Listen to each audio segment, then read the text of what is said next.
Hello mga igsoon ko din ni Kristo, mayong adlaw kaninyong tanan.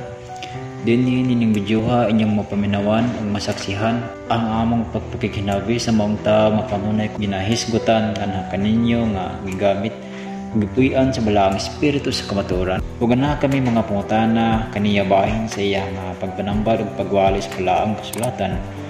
Kung anong kadaghanan sa nagapatambal kaniya, ana may makita ug mo-reflect man kaniya ang panagway ni Papa Jesus ug mausab sa Dios Amahan.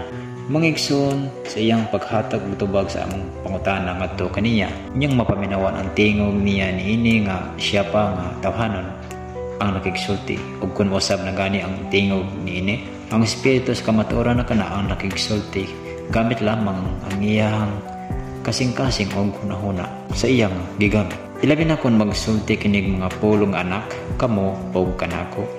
Diha ninyo mailhan ang espiritu na kana, ang nakig-istorya kanato. Karon, ato siyang paminawan.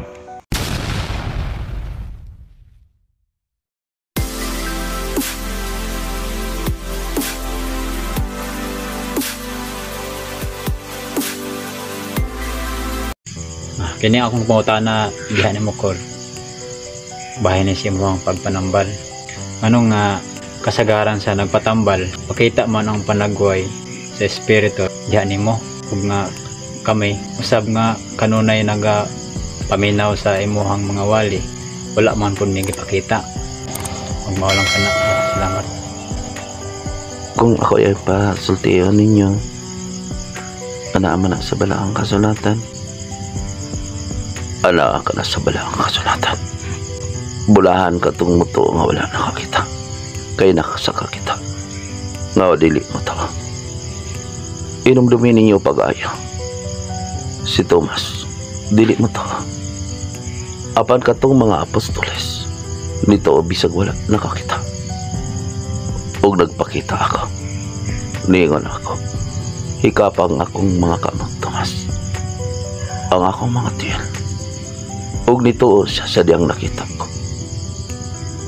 ang naitabang kanako. Gibuhat katong padag-ingnan, gigamit si Tomas, gigamit ang mga apostoles, kay kung kinsa kaniadto mausab karon sa pagbalik sa espiritu, mamugamit utaw kasama kaninyo.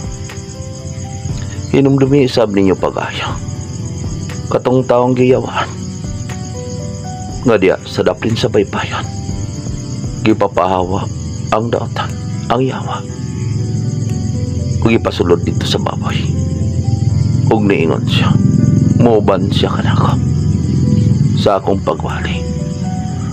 Apan niingon ako kaniya, haron gibuhat ka padag-ingnan siya uli sa inyo, ug isulti ang nahitabok kanimo. Mausab din kaninyo, nagpakita ako sa labing uwas sa mga taong dili kanunay anaa dinhi, haron buhaton nga saksi sa kamatuoran.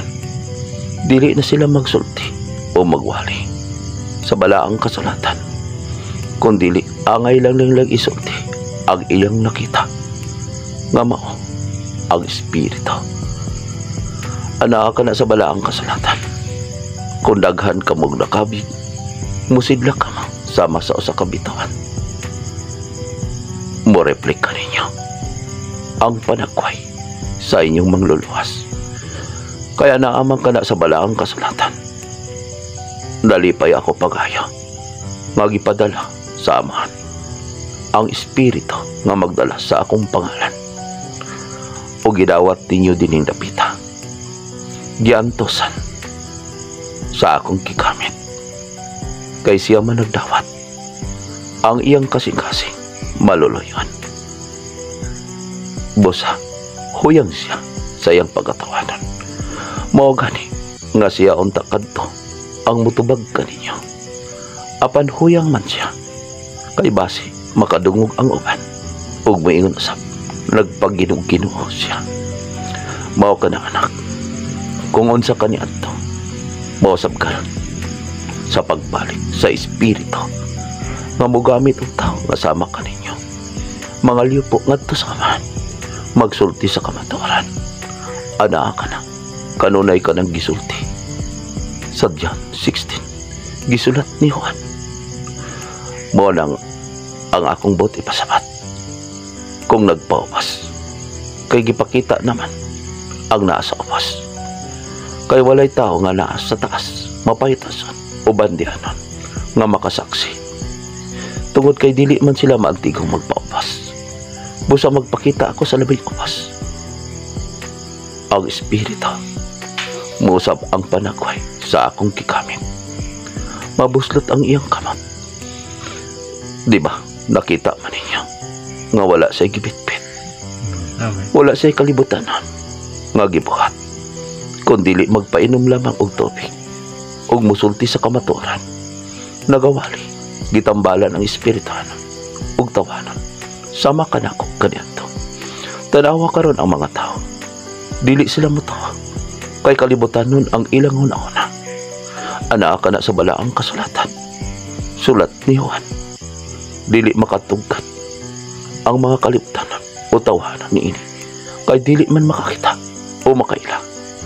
Apan sama kaninyo makailang kamo, kay magpuyo man uban kaninyo. Wa nga kung kinsa ako kaniadto, ana sa upas. Walay kaalam, kahibalo, walay katungdanan ang akong gikamit, kundili ana sa upas. Haron mailan kung kinsa ang mga taong mapahitason. Kay daghan naman ang nagamit sa akong pangalan, nga nagtuon sila kalibutanan ug nagpalayo na hinon sila sa pulong nga Kristohanon o Diyos nan. Kay gigamit man ako nila, kay kung dito ako ang espiritu kanila, anaan naman sila, aduna naman sila katungdanan, aduna naman sila gahom sa kalibutanan. Ana ako na sa balaang kasulatan, ana ako sa labing upas. Busa padayon ka mo, sultiin ninyo ang nakakita, ipasulti kanila ang kamaturan, haron maghatag kaninyo og kagawasan. Kay kung ila kining taguan, nagpasabot ka na, dili sila maantigong mosaksi sa ilang nakita o dadungog. Ikahadlok nila ako, ikaulaw niya ako, bisag kining akong gigamit. Nakigsulti lang ako kaniya sa iyang kasing-kasing, dili sa iyang mga mata, dili sa iyang mga daunggan. Kaya naamon ka na sa balaang kasulatan, madungog ko ninyo sa inyong kasing-kasing. Busa ka mo mga anak, kung wala ka mo nakakita. Apan nabati man ako ninyo, kaya naningkamot man kamo pagtuman sa naa sa balaang kasulatan, paghigugma sa inyong kaaway. Ayaw paghukom, ayaw panglibak, busa bulahan ka mo. Nga nito, bisag wala nakakita, inigabot sa panahon, makita rin ninyo ang tanan. Di ba na ka na sa balaang kasulatan? Nga niingon ako, kay naado na may nangayo og dugang mga milagro. Og niingon ako, igo na ka na ang nahitabo kay Jonas. Apan dini kaninyo daghang gipakita ang mga bata, ang mga tao nga naa sa upas, ang mga tao nga walay alamat, o aduna na pa'y gipakita nga aduna sila mga kaalam o kahibalo. Haron gusto ako nga musaksi sila, apan dili man sila musaksi sa kamaturan. Mao na ka na, ana ka na sa inyong mga awit, mupiyong lang kadaghanan. Padayon ka mo, ayaw ka mo kabala ka kung wala ka mo nakakita. Apan nakita ninyo ako sa inyong kasing-kasing, pinaagi sa inyong binuhatan. Busa pagbuhat lang ka mo, ingon nga balaan, tumana lang ninyo ang mga kasuguhan, higugmaa ang kaaway, isulti ang kamaturan. Busa padayon na lang ninyo pagsulti og sulti ang mga tao nga naa dinhi magitambalan sa akong gigamit nga makakita, nga isulti gayud kini nila. Apan dili mo to ipataktak ang mga tiil, ambot ipasabot nga ipataktak ang mga tiil. Moingon sila, amahan, Pasaylo ka sila. Kay wa sila nasayod sa ilang gibuhat. Og mubiya diha kanila. Kaya ang mga tao dili maggusto silang mamati. Kaya hadlok ayuhan nga mubalik ka nako. Mga daghang nangaayo din giayo sa espiritu. Kay nangayo ang akong gigamit sama sa kong ingon. Mga liupo ang espiritu ngadto sama alang sa mga taong nagkinahanglan. Ang mga tao nga layo din moayo diha dayon. Apan tanawa nibalik ba para sa ilang espirituhanan. Busa-bulahan ka mo nagmasakiton nga naay kanunay mga sakit.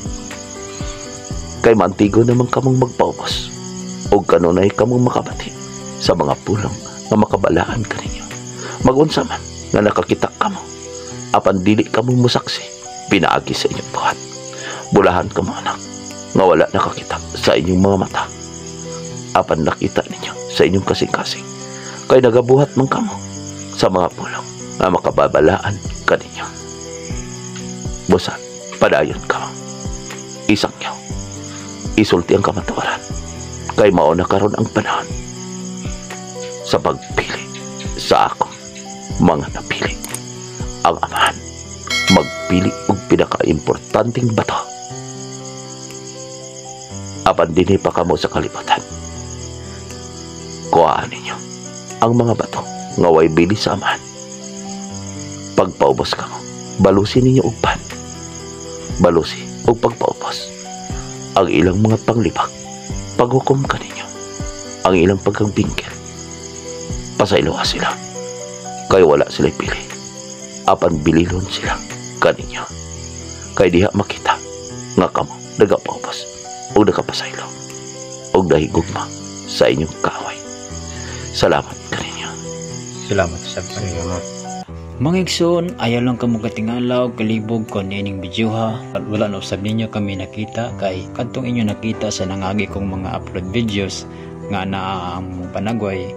Usa lamang kadto pagpakita nga kami nagasulti kaninyo sa kamatuoran o usa lamang usab kadto kapag padayag nga matuod gayud og kasaligan ang among gipaambit nganha kaninyo nga kamatuoran. Ug masiguro namo diha kaninyo nga wala gayud kami nagabuhat og mga tinumutumong mga sugilanon nga gawa sa balaang kasulatan. Kaya na manggid kana sa awtoridad ug dili tawhanon kundi espirituhanon kay nagsulti man kami sa dili namo mga pulong kundi pulong sa Dios gayud ang among ipaambit kaninyo. Aron mahibalo usab kamo sa kamatuoran nga kaniadto og karon gitago sa mga magwawali. Ang espiritu sa kamatuoran ani ana dinhi ug daghan ng gayud ang pamatuod niining mga butanga.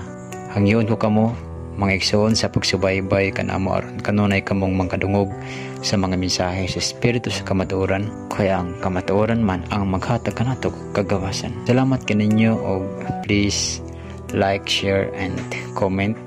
Kung aduna kami mga putana o ikalibgan, comment lang kamo sa ubos nga bahin nini sa comment section.